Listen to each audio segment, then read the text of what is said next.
I used to think the house would feel quieter after everyone grew up and moved into their own lives. For the most part it did. Evenings were calm, predictable, almost peaceful. But every now and then, a different kind of quiet settled in. A silence that made me feel the years I'd tried not to count. Then Adam returned. He wasn't a child when he became my stepson, not even close. Already in his early 20s, already with a universe of his own. I hadn't raised him or taught him or shaped him. We were two adults who happened to share a home for a short stretch of life, and somehow that made our bond different from the usual stories people imagine. When he walked back through the doorway after months away for work, carrying that soft smile he always kept hidden until the last second, the house felt as if it exhaled with me. "I didn't realize how much I missed this place," he said, setting his bag by the wall. "What you missed," I teased, "is a kitchen where someone else remembers what you like." His laugh, quiet, low, familiar, filled the space in a way the walls seemed to lean toward. We settled into an easy rhythm those first few days. He helped around the house, fixed the window latch that had been sticking for months, and kept finding small excuses to linger nearby, asking if I needed anything from the store, if I wanted tea, if I'd heard the thunder rolling over the hills. Tea wasn't dramatic. It wasn't sudden. It was simply warm. One evening, the rain tapped gently against the windows, the kind of soft weather that slows everything down. I was sitting in the living room reading when he appeared in the doorway. "You always sit here when it rains," he said. I smiled. "And you always notice." He stepped inside, leaning against the side of the couch. "It's hard not to. You look peaceful. Like the rain is talking only to you."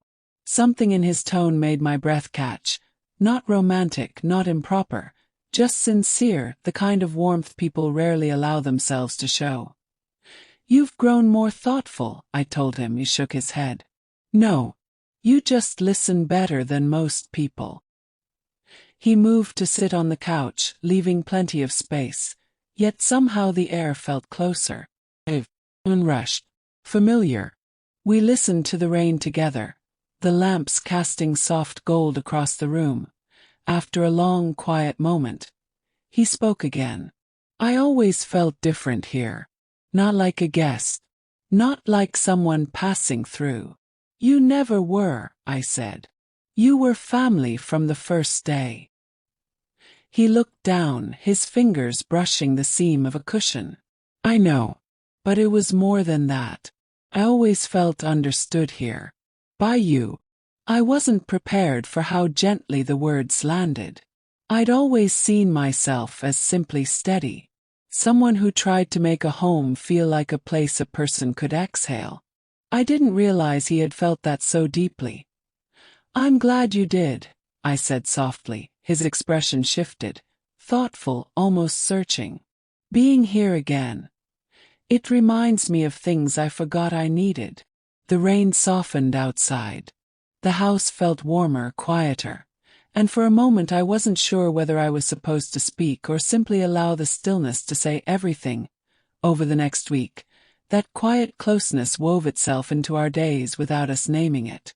He joined me on morning walks. I found him reading near the window I always preferred.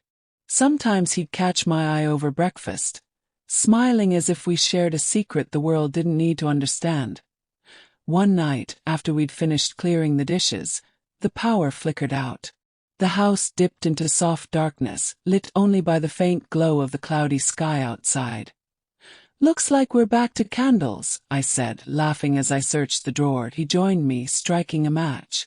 The flame lit his face in warm gold, making him look both familiar and newly grown in a way I hadn't taken the time to notice. "We used to do this when the storms were bad," he said quietly. "I remember," I said. "You'd sit by the table with a book, and the candles would lean toward you like they were trying to read along." He smiled. "And you'd pretend not to worry about the storm." "I wasn't pretending." "I know." His eyes softened. "You always tried to be the calm one." Maybe the candlelight made everything feel more honest, or maybe the quiet had been building for days, but something in me opened. Sometimes, I admitted, I needed someone to be calm for me too. He looked at me for a moment, then pulled out a chair for us to sit by the table. The flame flickered between us, warm but gentle. "You don't always have to be the strong one," he said. It wasn't a romantic line. It wasn't meant to be. It was simply the truth, offered with a kindness that made something inside me thaw. We talked for a long time. About his work, about my plans, about little memories from the years we'd shared under this roof. Not once did the moment drift into anything that wouldn't be safe for anyone to hear.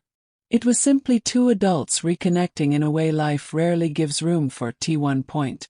The wind pushed against the windows, and the flame trembled. He reached out to steady the candle holder, and for a brief second, his hand brushed mine. A soft, warm, accidental touch.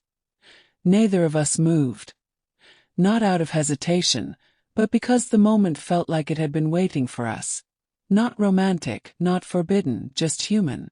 Two people who had walked separate paths and somehow found themselves sitting across from each other, sharing a silence that didn't feel empty. When the lights finally returned, the room brightened all at once. But the soft warmth between us didn't fade with the shadows. He helped me blow out the candles, his fingers brushing mine again. Light, respectful, unhurried. The kind of touch that said more about emotion than words ever could. "Thank you," he said quietly. "For what?" I asked. "For making this feel like home again." I swallowed a softness I couldn't quite name. "You make it feel less quiet."